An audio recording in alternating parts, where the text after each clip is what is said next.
Carolyn is she's a founder of a multi-million-dollar logistics firm.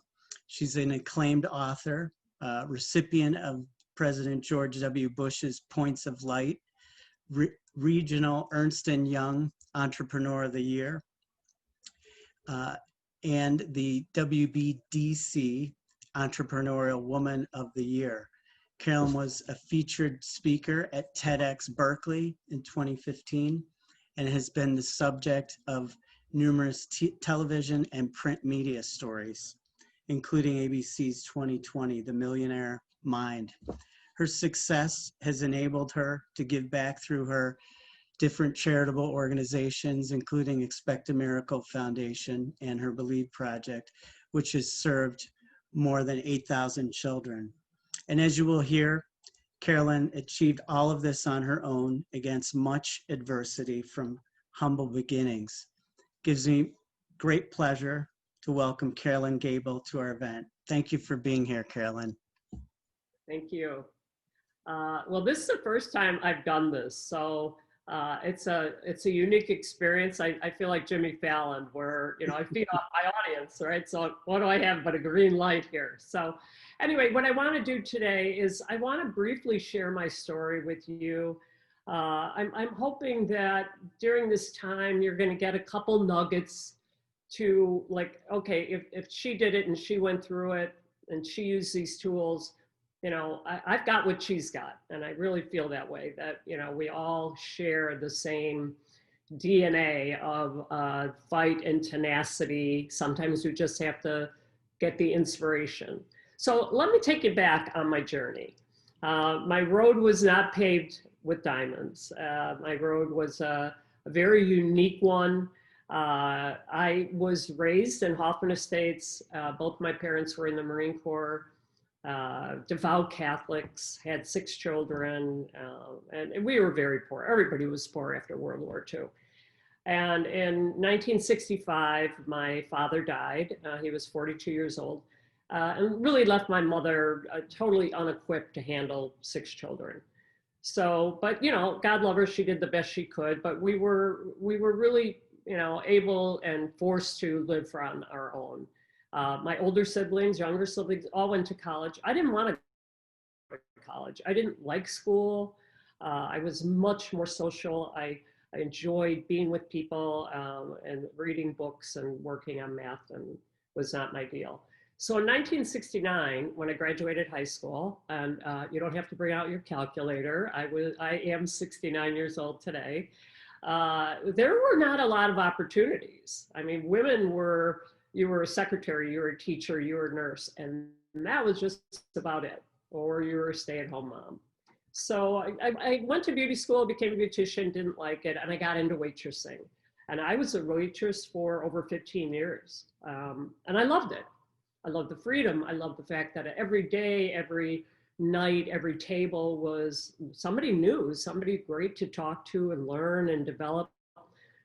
What I had no idea what was happening at that time was that I was building this foundation that I would eventually use in my company. Now, again, back then in the 70s, a waitress, for all waitresses out there, we never, ever, ever get the respect today that we truly deserve. It's a lot of work. We make the best of it. It's a very lucrative, especially if you're a single parent. Through those years, I got married, got divorced, and I had 2 small children. But now the 80s hit. With the 80s came, women had a voice. We could now get a credit card. Women could get in sales. Women could really expand who they were. But I was a waitress, and I had really put myself in a corner of not going back to school, not having an education. No one wanted to believe that, okay, you're a waitress, you could be something more than you really actually are. So I started going on interviews. I was waiting on these women. They had their suits on, and I was like, I want to do that. I want to be whoever they are. I want to be whatever they're selling. I want that respect. I want that dynamic. And everywhere I went for years, I was walked out the door, literally walked out the door. You're a waitress, you have no education. I was pigeonholed. And on a side note, a sad story was that I came from a family now of all educated people. So all my siblings were also saying the same thing. So, where do you go when you get that, oh yeah, I can be something more? It has to be something from within, something that you say, I can do this. I can be more than what it looks like, what the future looks like. So eventually I walked into a trucking company. They had an ad, in the paper. And I walked in, I interviewed, I absolutely fell in love with the terminal manager, and he hired me. But he hired me on one caveat, that I would never, ever ask to be more than a customer service rep. And again, this was the 80s. They could get away with that stuff then. And I agreed. I was desperate. I wanted to get out of waitressing. Anyway, got the job, and it was great. But I also realized that it was filled with men salespeople that at 1 o'clock, they were nowhere to be found. Back in the 80s and probably the 90s, they would call them liquid lunches, right? So I was taking care of all their customers. So I went to my boss and I said, okay, I want to get in sales. I know what the deal is. And he said, no, you promised me it's never going to happen. And one day, a couple of VPs came in and I knew. And that's the message that I have several messages, but that's one of them, is that when that magic moment hits, and it takes courage, it takes a lot of courage, you've got to jump on it. You got to make that phone call. You got to call that customer. You've got to ask for the job. You've got to ask for it, whatever it looks like. So I did. I went up to them and I said, I would love to get in sales. I think I would be really good at it. And probably at that time, again, they were seeing that Carolina Freight, other companies were now putting women in sales. They said, why not? Right? So, and they did. They put me in sales, and it was not a door that opened in my life. It was a double door. And I think we all have those moments in our life where we have a door open and then there's a double door. This was a double door. I was now in sales. I was now able to gain the respect from myself, from others. I didn't know anything about freight. I knew nothing about trucking. I mean, nothing. I didn't know a delivery receipt. I didn't know a bill of lading. I didn't know anything. But what I knew was how to take care of a customer. I had 15 years of experience with that, of how to treat them well, be honest. Okay, the food's not coming, or this isn't happening. I learned those basics, right? That you need in business. Customers love to know the truth, even when the truth is absolutely horrible. So anyway, I went on, worked for a couple different companies, got remarried. That's a whole different, that's a whole nother talk. But anyway, went on to have 5 more children. Marriage didn't work, but I started my own company. And it was 1989. There was absolutely no woman in the industry that was doing it. But it was predicated on the fact that I had so much business. I had so many customers that really enjoyed me coming in. And again, it was always back to my waitress days. I cared. I wanted to know. So what's going on with your daughter? What's going on with your mother? What's going on with this? I had that great memory and I had curiosity.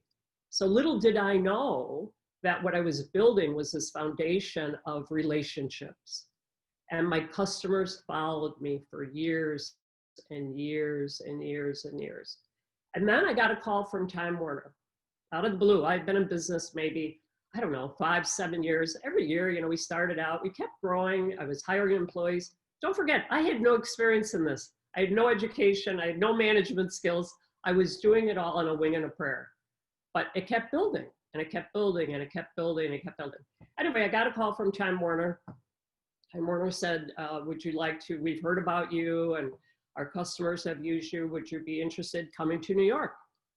So I said, yeah, Time Warner, of course. At that time, Ted Turner, right? Like maybe I'd see him in the elevator. How cool would that be? So anyway, 2 days later, they called and I got the account. I mean, like unbelievable how that would happen. And overnight, my company just tripled. I had to hire 20 employees, so we were going to launch it in 60 days. And then I went back to them after a month or two and I said, can I sell this to other cable companies? And fortunately, they said yes. So my company was growing and growing and growing. I knew the cable industry. I had, at one time, Comcast and Cox, Time Warner. I had everybody. I had the little guys, I had the big guys. That's when everything changed. So what I look at as I was preparing this talk today is that was my COVID moment, right? Like out of the blue, what happened? Accenture, the consulting company, I swear to this day, got a list of all my top customers because they went into all of them. And they said, you know, we could do it better, we can do it cheaper. And eventually, I mean, in 2009, I had a $10 million customer, Cox Communications. On April 1st, I'll never forget it, April Fool's Day, they called to tell me that they were going with somebody else. And it was like devastating. So you can imagine, here I am, you know, 15, almost 20 years of every year, great success. We built a warehouse, we built a distribution center. I was going from 10, 20 to 30, 40, 50, 60 employees. We were featured on 2020. I mean, we were everywhere. And then one phone call, everything changed. How do you tell 15 people that had been on an account for 10 years, that had been there through every storm, through every Katrina, through everything that we've done, that it's over? And then eventually, a few years later, got a call January 6, 2015, Time Warner, my account for 15 years, they left too. That same year, 9 months later, I woke up on a September morning, I got an email from my VP, and she said she was resigning. Now, she wasn't any VP. She was a woman that I had hired to take care of my children 20 years earlier. I taught her everything I knew. I trusted her with my life. And here she was calling to say she was resigning. It had been a tough year. There had been a lot of changes. You know, we were always shifting and pivoting, and what about this, and what about that, what about this? So I knew that she was under tremendous pressure, and I told her, just take a break, take some time off. That afternoon, I went into work and I realized that she had deleted everything off all the computers. She had sent a lot of it to her personal email, and eventually, with the next 24 hours, I realized that she had taken all our company information and sold it to a competitor. So the reason I share all this with you is that I've been there. I've been where you're at, how do I handle this fear? How do I handle this desperation? How do I handle this anger? How do I handle betrayal? How do you know, you're just not prepared for this, right? We were all going along before COVID hit. Everything is good. You know, you have your ups and downs. Of course, you're in business. We're entrepreneurs, many of us. So we're able to pivot. We're able to spin. But when something this big, this devastating hits, what do you do? And I'm going to tell you what I did. I had to go within. I had to really, really, you know, I call it my toolbox when I did the TED Talk. We all have this toolbox. Now, this is how I feel. That before we're born, our soul meets up with God, right? And we say, okay, what's this journey going to look like? What's life going to look like in this lifetime? And, you know, I would like to learn this, and I'd like to learn that, and I'd like to see this, and I'd like to see that. And God says, here's your toolbox. And I'm going to give you everything you need that's going to take you through your entire life. And all you have to do is look to the toolbox. So in my toolbox, I had tenacity.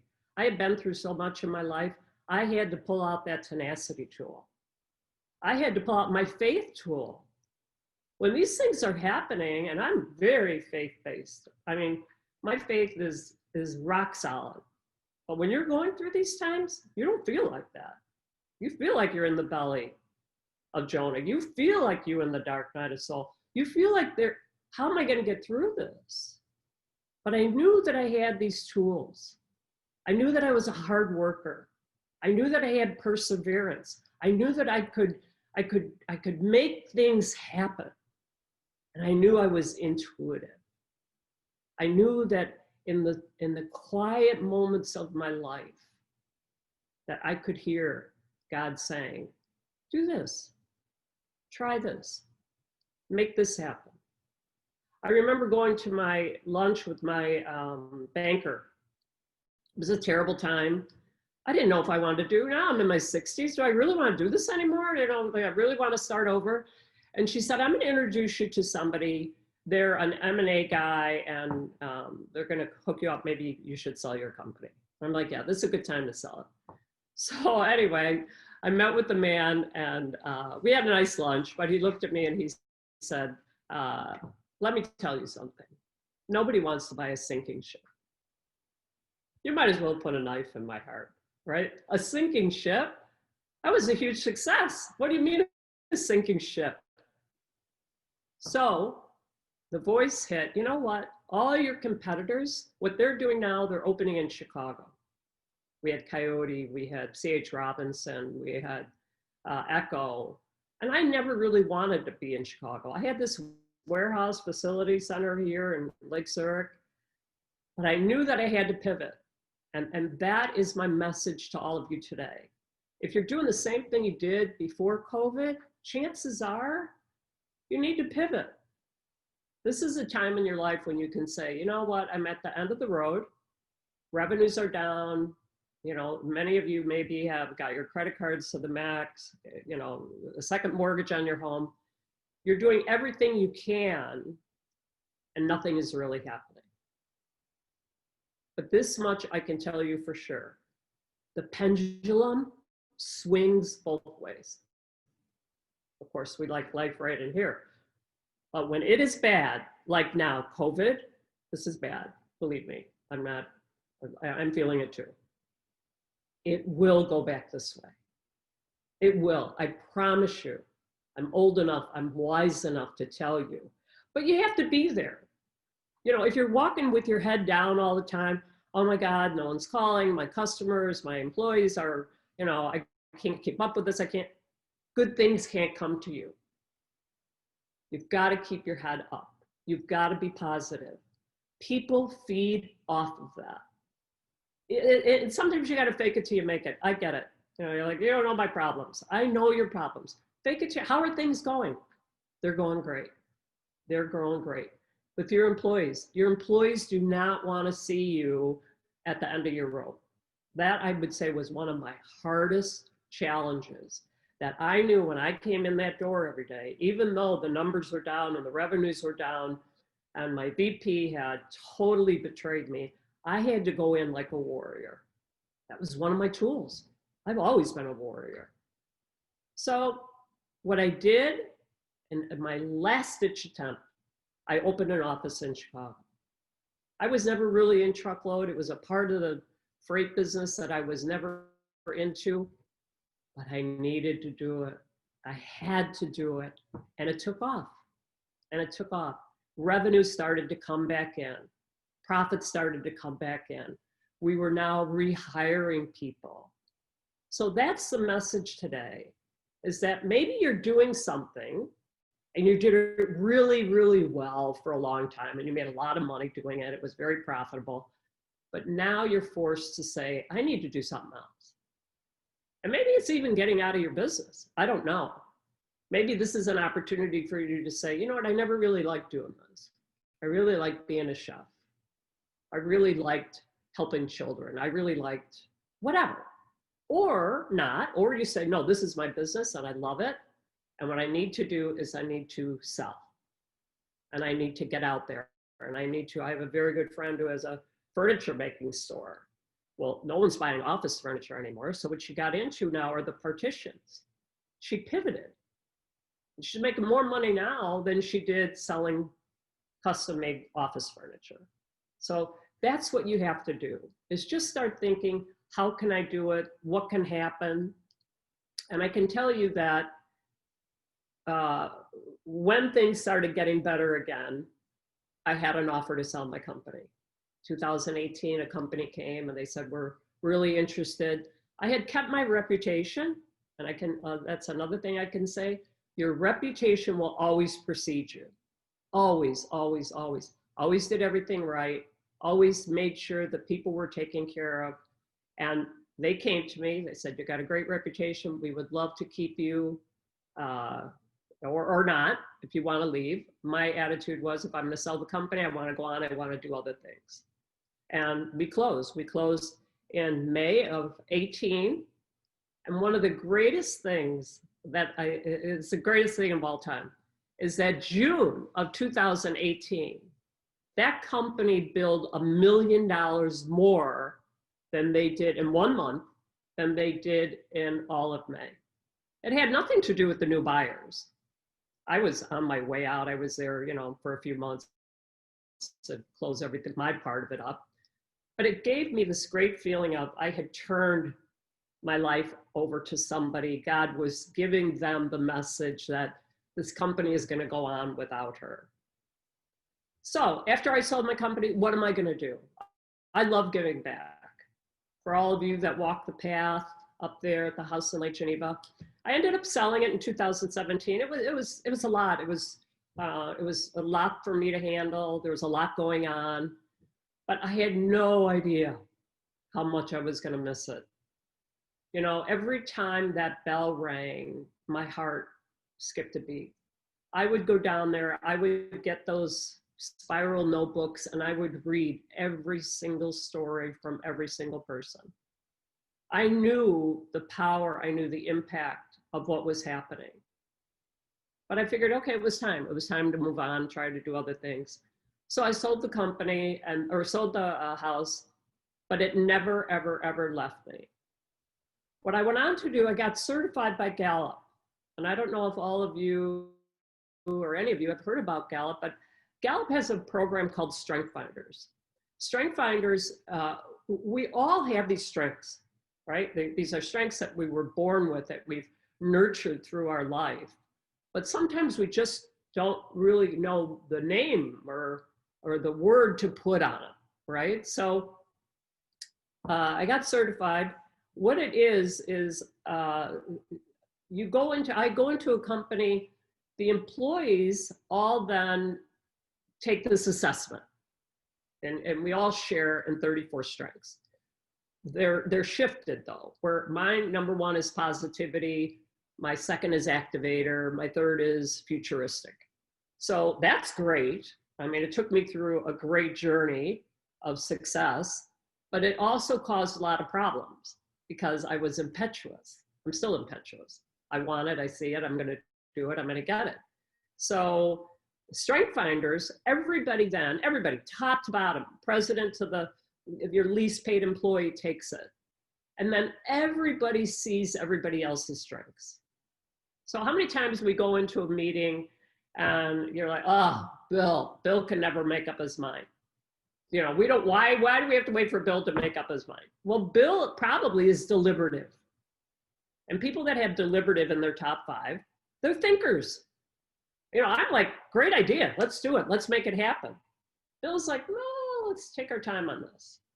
If somebody else has strategic, they're going to come in. They want the facts. They want the numbers. So how great it is when in a company that we see people for their strengths. We talk to them in their strengths, right? A manager comes in, a manager has all these people. The manager has no idea how to manage all these people. Gallup has a book called It's All About the Manager. A great manager means great employees, happy employees. Happy employees equal great revenues, equal great profits. Gallup has researched this. There is data to back it up. A bad manager, a poor manager, is probably someone who's been promoted, right? They're really good at what they do, and believe me, I was very guilty. I wish that I had this when I was a business owner, that you put somebody in the position and their attitude is, well, I did it. Well, not everybody's like you. Not everybody's like you, so you got to bring them along. They have absolutely no capability to bring them all along. So Gallup helps with this. This assessment is phenomenal. If your company needs more revenue, more profits, more growth, I encourage you, of course I do it, but I encourage you to do it with anybody who's a Gallup certified instructor, to come in and take a look. And again, if you're the owner, or you're the president, or you're the manager, they want to see you too. You know, I have a son who works for Crate and Barrel. He has harmony, number one, harmony. So if his boss says, I think you should move the display, he takes offense to that. But if she talks to his harmony, I'd really love it if you move the display. He'll move it. It's subtle shifts, subtle shifts. If your employees are happy, if they are being managed to their strengths, they will do better. That's part of our innate human being. We want to do better. We want to be respected. We want to be seen for who we are. And how great is it to have this tool to say, these are the top 5 strengths. You cannot manage weaknesses. You just can't, right? That's all we talk about are people's weaknesses. When you manage to the strengths, employees will be so much better. So as I move on, what happened when I got back? I was in Arizona. I came back in April because of COVID.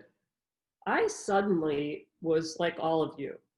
It was once again, what's going on? How do I make this all work?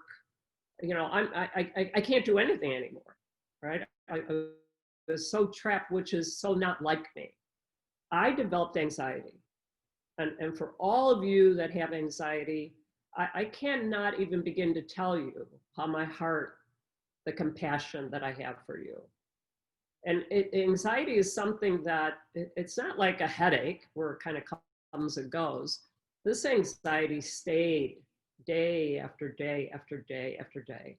And so what I did is I researched it, I went to therapy, I could do a TED Talk, seriously, on anxiety and how to get through it and how to manage it and how to get out of it.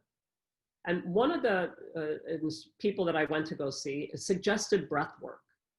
You know, we just can't seem to get that breath, especially now, right? When we're living in fear and anxiety, we're not breathing. We're breathing shallow from our chest. So I started doing this breath work. I loved it. I saw it was transformational. And what I did is I became certified. So now I'm able to teach this breathwork class, and I loved it. And the people that come absolutely love it. So again, I encourage you, sometimes if we learn these simple things of breathing, a yoga, relaxation, the mind stops, right? We quiet our mind down. And when we do that, that's when you get that inspiration. That's when you get that still voice of, why don't you try this? Why don't you try that? I started a new website. I have a new website, which Derek has already shown, the Carolyn Gable Foundation. It's showing, or www.carolyngable.com. It's showing all the new things that I've done, right? I don't want to go into retirement at the Garlands or you know, Friendship Village. I don't want to do that. I'm going to go kicking and screaming. I've got another 10, 20 good years here, and I want to help and I want to give back. So as I was in my journey, I was in Arizona, I was living in Malibu, I was living this great life before COVID. And when I came back, I always, 100% of the time, Lake Geneva never, ever, ever, ever left my heart. And when I came back, I 100% knew that I was back to recreate the path. When I had that home on 700, over 50,000 people came in and signed into the books. And these were not one-timers. These were people from all over the world that came in and wrote and talked about what had happened to them, the experiences that they had on that path. So I knew that God was, it didn't need COVID. I guess maybe I did need COVID. I don't know. Sometimes we need really horrible things. One thing about adversity teaches us great things, right?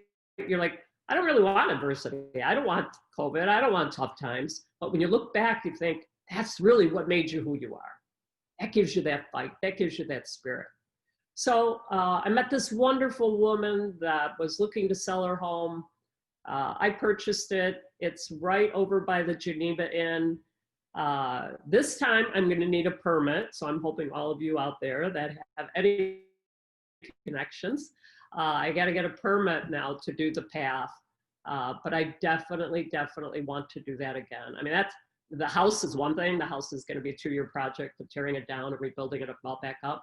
But my heart, my soul is saying it's all about recreating the path. We need it, right? We absolutely, 2021 and on, we need hope. We need people that are going to be out there that are going to help us and bring us up. And often a simple little quote resonates so much with who we are that we say, yeah, okay, I've got it. I can get through this. I've been through everything Carolyn Gable's been through. I've been through too. And if she did it, I can do it as well too. The last thing I want to talk about is giving back. And I can tell you without a doubt that even Derek, you talked about it briefly. So right now, maybe you don't have the money. Maybe you just don't have the money to help. And I get that.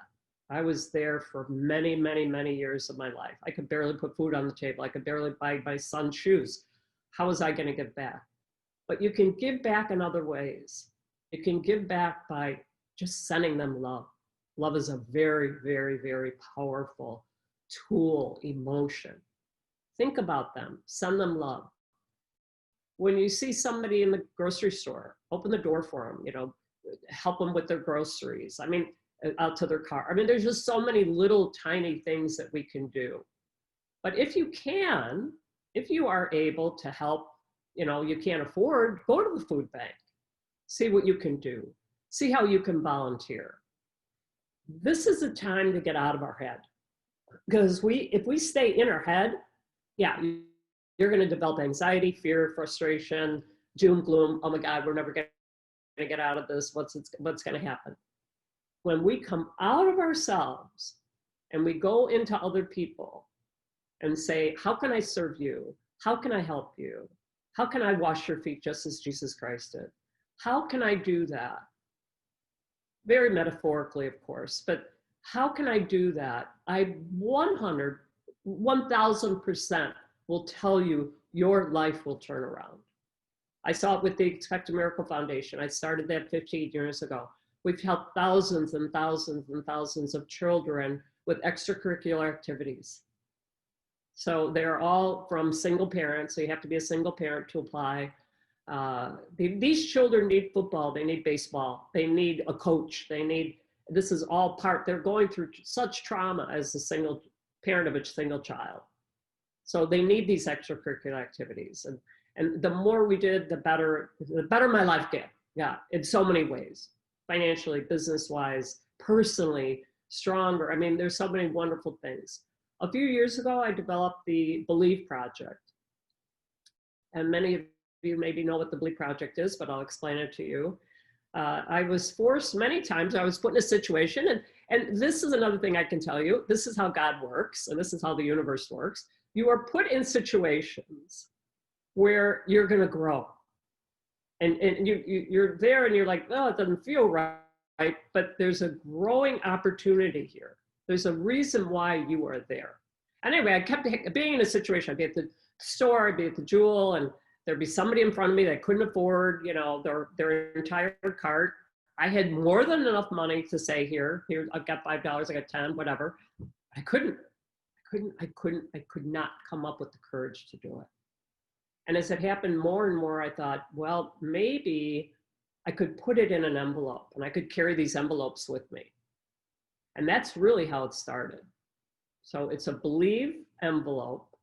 And there are 5 motivational cards that, you know, it's going to be okay. They're from, you know, Winston Churchill. They're just positive motivational. And believe me, from the people that have received the cards, the feedback is that often the motivational cards are just as important as $100. But they love the feeling that someone has recognized the fact that they're not alone. So if you're interested, and if you know of somebody that could use the Believe envelope with $100, I encourage you to go to the website, believeproject.net, and fill it out.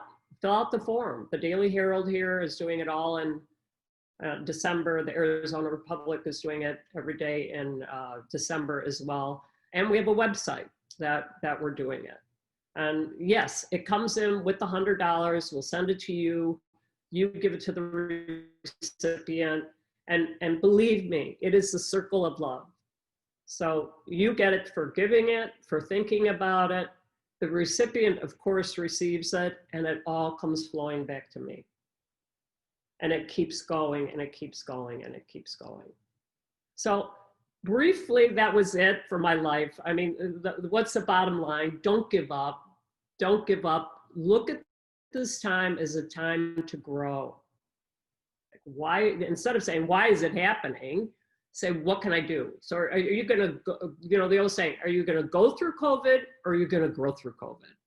I think the worst thing that's going to happen to all of us is that here today, we cannot sit and tell future generations what we learned from this time. What is the learning? This did not happen just to happen. This happened for a reason. And we can do it in a global sense and we can do it in a personal sense. So grow from it, learn from it, love from it, get out of your skin, get out there, help others, and you will be so surprised how things are going to shift in your life. I promise you, because I lived it myself. So right now, I would love to take some questions for, you know, a few 10, 15 minutes of anything that I said, anything that you're going through, any questions. Maybe I didn't explain it well enough. So, you know, have at it. No, that's great, Carolyn. Really enjoyed your talk. And all I would just say is if somebody does want to raise a question, it might be at the bottom of your screen there, but if not, if you scroll down or up, you should see it where it has a Q&A tab there that you can click on. And if you do, you can raise your hand and then we'll allow you to ask your question in person there. So just give us a minute here for somebody to do that. Looks like we've got a couple here.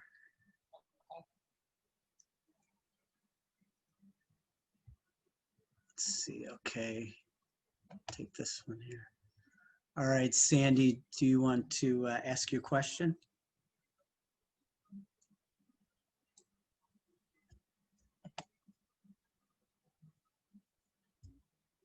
Yes, I'd be happy to. Thank you, Derek.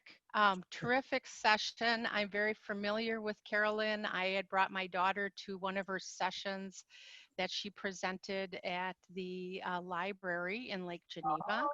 Yeah. And I'm wondering, are you accepting volunteers with your project? Well, not at the moment, but maybe what you could do is you could just send me a note to carolyngable.com and tell me like what you're interested in. But for right now, no. I mean, as it continues to grow, yes, I'm definitely going to need volunteers. Okay, thank you very much and bless you with your energy. And I have walked the path and written in your book many times. I'm so grateful that you're resurrecting that. It is such a need right now and always. Thank you, Carolyn. Bless you. Hey, Sandy, thank you.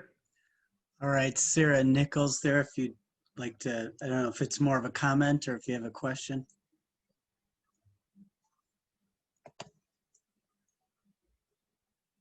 Oh, there you go, Sarah. No, it was just a comment. I wanted to say thank you for sharing your story and having that love, to witness love in action. So many more people need to see that. So continue to do the good work. Thank you, Sarah. Thank you. Looks like Casey just had a comment there. Okay. I don't know if he's, Inspire them that change is good. Yes, change is good. We don't want to be the same. We don't want to. We just don't. Our bodies are changing. We're looking different. Life is different.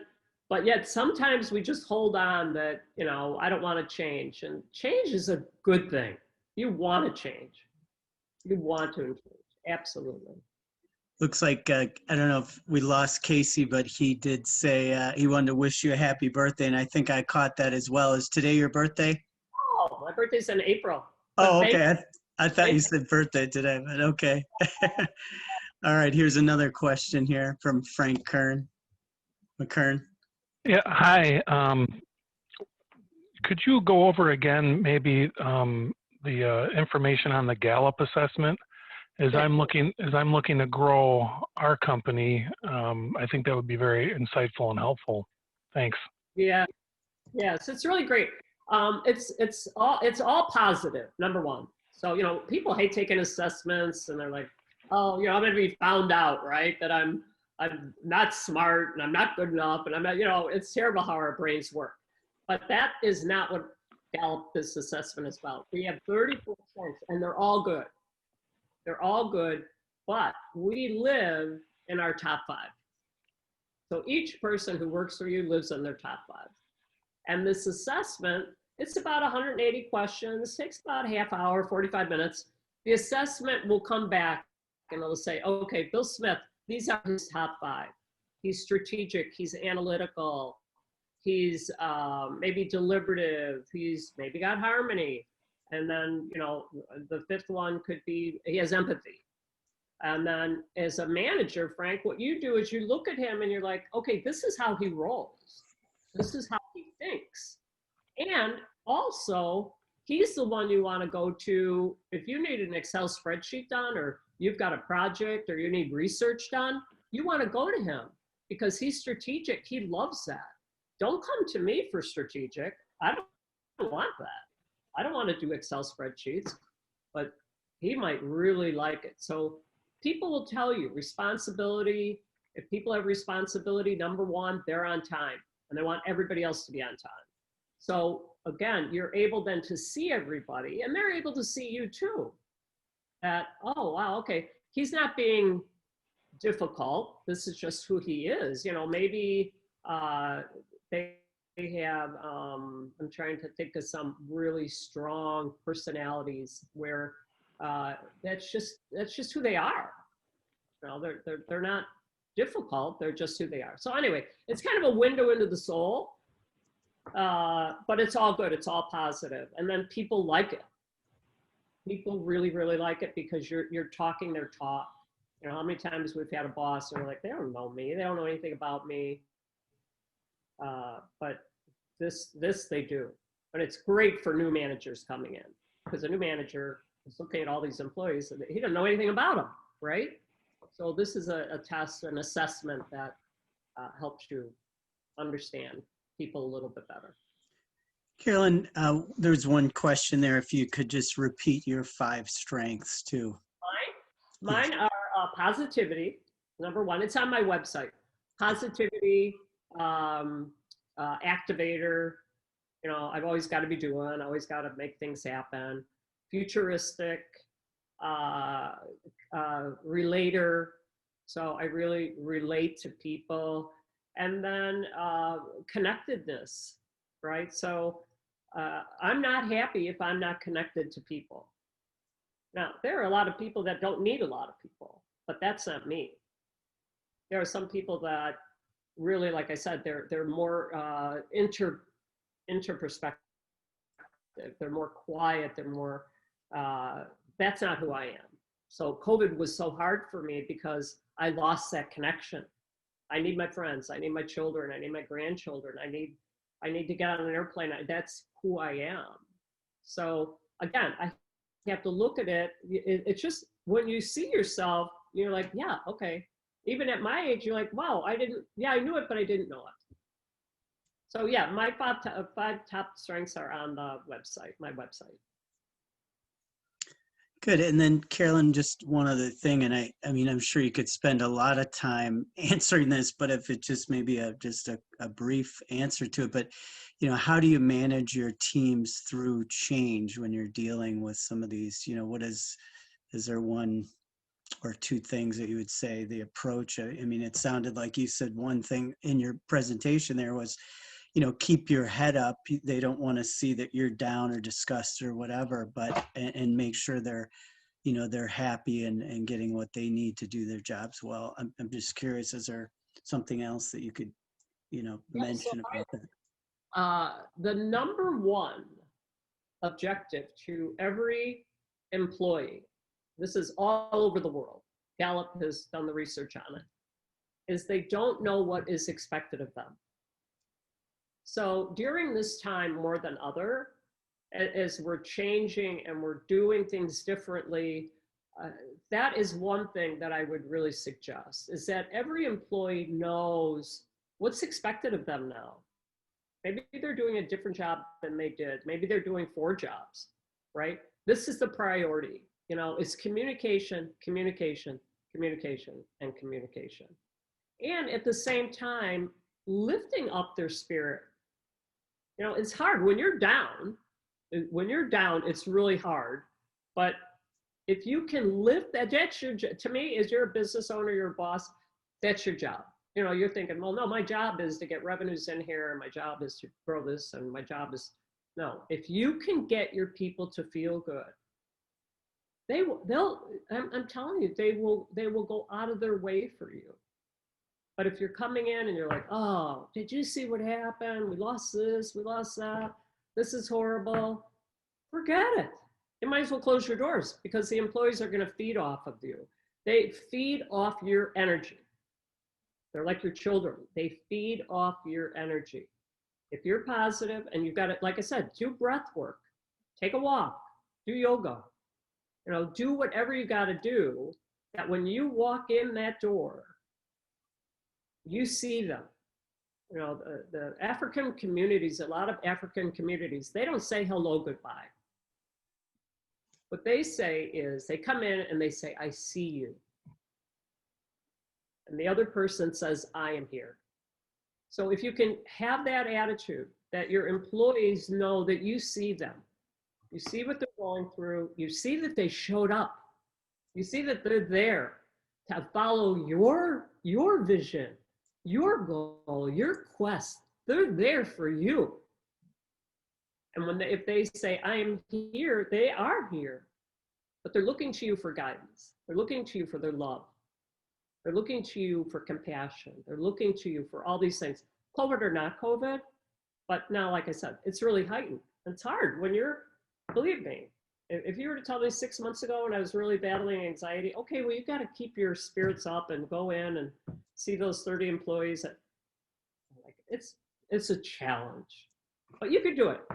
They'll say, you got to fake it till you make it. But when they know that you feel good, and they feel good, and then the customers hear that. The customers hear, well, they're doing good. They're happy, right? We walk into a store, right? You feel it automatically. You feel that energy of the employees. They're happy. Okay, life is good. But if you go into a store and they're all jacked up and miserable, it's like you want to walk out. You don't want to buy a thing. So just keep the energy up. That's what I would say. That's great.